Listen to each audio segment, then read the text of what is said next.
Parlons de la Porsche 911. Cette voiture a traversé les générations. Elle fascine tout le monde, tous les youtubeurs que je connais l'ont achetée, ou presque tous. Les gens sont passionnés par cette voiture à tel point qu'il y en a qui ont dépassé le million de kilomètres avec. Et je vais pas te mentir, le configurateur Porsche, je le connais par cœur. J'ai passé des heures dessus, mais je n'ai pas encore les moyens. Pourtant, il y a un truc étrange avec la 911 et que je dois comprendre. Sur papier, cette voiture n'aurait jamais dû exister, parce qu'elle a un gros problème de conception que Porsche connaît, mais il décide de le garder quand même. Mais alors, pourquoi la 911 marque les esprits alors qu'elle a un gros défaut? Pourquoi tout le monde est obsédé par cette voiture et surtout, comment cette voiture est devenue iconique? Parmi toutes les voitures que je connais, je pense que la 911 est simplement la meilleure voiture qui existe. Et je ne suis pas le seul. Si tu regardes un peu sur YouTube, tous les youtubeurs auto en ont fait un achat personnel. Regarde lui ou lui.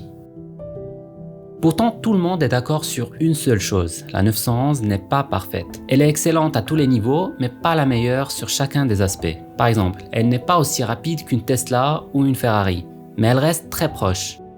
Elle n'est pas forcément la plus confortable si on la compare à une Rolls-Royce ou une Bentley ou une Mercedes qui font du confort leur objectif principal, mais pour une voiture de sport, elle reste très confortable. Parce que si par exemple tu veux une vitesse incroyable, tu prends la Tesla Model S Plaid, elle fait le 0 à 100 en 2 secondes. Mais elle est trop lourde, donc tu perds en maniabilité. Si tu veux du confort, tu sacrifies de la vitesse. Il y a beaucoup de choses à sacrifier à chaque fois qu'il faut favoriser un aspect en particulier. Mais avec la 911, on est très proche de la perfection sur chacun des aspects. Si je devais noter tous les aspects, je lui donnerais 9 ou 9,5 sur 10 pour chaque élément, là où d'autres voitures peuvent être à 10 sur 10 sur un aspect, mais 6 sur 10 sur un autre. La 911 reste une voiture banale quand tu la compares aux autres voitures sportives. Sa force, c'est l'équilibre. Et dans la vie, tout excès est mauvais. La 911 reflète l'équilibre de la vie, y compris avec ses imperfections. Mais alors si la 911 est la meilleure voiture, pourquoi personne ne l'a copiée? C'est simple, les choix de Porsche pour la 911 sont trop risqués pour une marque de voiture. La 911 a survécu contre la logique. Copier la 911, c'est accepter de construire une voiture imparfaite. La 911 a un défaut majeur que Porsche a gardé pendant 60 ans, et ce défaut, c'est son moteur, ou plutôt l'emplacement de son moteur. La 911 a un moteur à l'arrière, mais il faut savoir que cette configuration est en réalité mauvaise pour l'équilibre de la voiture. Il y a un risque de perdre le contrôle à chaque virage. Tous les ingénieurs sont d'accord sur le fait que ce n'est pas l'emplacement idéal. Toutes les marques ont abandonné ce choix. Même chez Porsche, certains voulaient tuer la 911. Mais Porsche a fini par garder le moteur à l'arrière et faire avec. Au lieu de le remplacer, ils ont passé 60 ans à essayer d'exploiter ce défaut. Parce qu'il se trouve que les gens aiment cette voiture. Porsche a développé d'autres modèles avec des configurations différentes, avec ce modèle qui a un moteur central, puis avec ces modèles qui ont un moteur à l'avant. Tous ces modèles étaient plus performants que la 911, mais les gens n'en voulaient pas. Ils voulaient une voiture avec du caractère. Ils se sont attachés à la 911. Pour compenser ces problèmes, Porsche a alors mis des pneus plus larges, changé les suspensions et rallongé l'empattement. L'empattement, c'est la distance entre les roues avant et les roues arrière. C'est pour ça d'ailleurs que le design est resté figé pendant 60 ans à travers les 10 générations de la 911. Et donc on reconnaît la 911 de loin. Ce qui n'est pas forcément le cas pour les autres marques. Mais le problème c'est que dans l'automobile, ne pas changer, c'est mourir. Cette stratégie est très risquée. Porsche a décidé d'implémenter de petites améliorations à chaque génération au lieu de réinventer la roue. Ils ont décidé de perfectionner ce qui existe au lieu de partir d'une page blanche. Ce qui nous amène d'ailleurs à notre question du départ. Pourquoi tout le monde est obsédé par la Porsche 911? Le design de la 911 n'est pas extrême comme les autres voitures sportives. Cette cohérence continue fait de la 911 une voiture simple, plutôt discrète comparée aux autres voitures sportives. Ce n'est pas le design le plus agressif ni le plus futuriste, mais tu la reconnais en une fraction de seconde. La 911 est prévisible, à chaque nouveau modèle, on sait à quoi on doit s'attendre. Cette reconnaissance instantanée crée de l'attachement. Son design raconte une histoire de contraintes et les humains respectent instinctivement les objets qui assument leurs contraintes. C'est perçu comme authentique.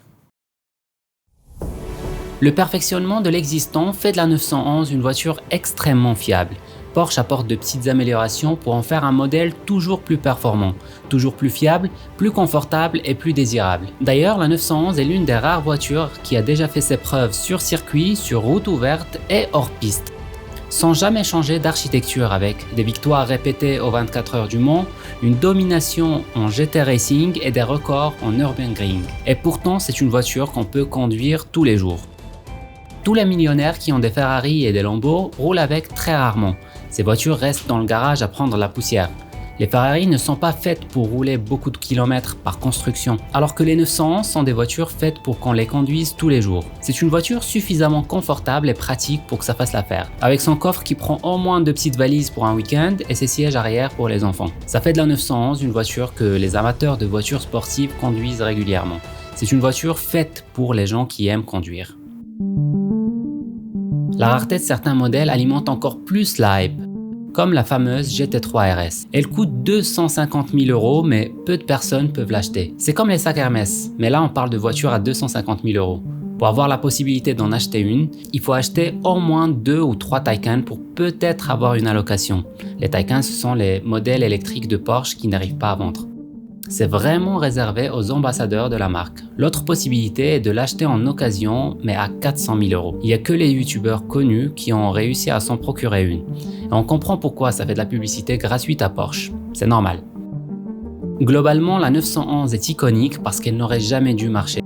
Pourtant, elle domine depuis 60 ans et maintenant c'est devenu une voiture indispensable pour Porsche. C'est la 911 qui permet à Porsche de vendre les autres modèles de la marque. C'est le modèle souche, mais ce n'est pas le modèle le plus rentable. Elle est là pour vendre du rêve. La Cayenne, c'est la Porsche qui rapporte le plus d'argent, mais la Cayenne ne vaudrait rien si la 911 n'existait pas. C'est grâce à l'image de la sportivité de la 911 et de sa réputation que Porsche réussit à vendre autant de Cayenne. Les gens projettent la sportivité de la 911 sur la Cayenne qui est plus convenable pour eux puisqu'elle est familiale. D'ailleurs, c'est pareil pour la Macan, la Panamera ou la Taycan. Sauf pour la Cayman, qui est sur papier bien meilleure que la 911 puisqu'elle est plus légère avec un moteur central. Ça résout le problème de l'équilibre. C'est une 911 en mieux, en plus rationnel, mais Porsche fait en sorte de la limiter en puissance pour ne pas casser la réputation de la 911 qu'ils ont construit sur les 60 dernières années. Donc naturellement, la Cayman est moins chère. Ça permet à ceux qui veulent la 911 mais qui n'ont pas les moyens d'acheter quand même une première Porsche.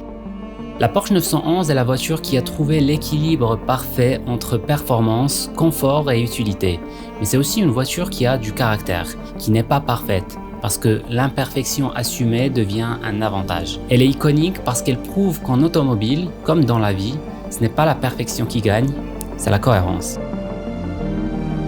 Si tu as aimé cette vidéo, tu vas aimer ce que je prépare pour la suite, alors abonne-toi pour ne rien rater.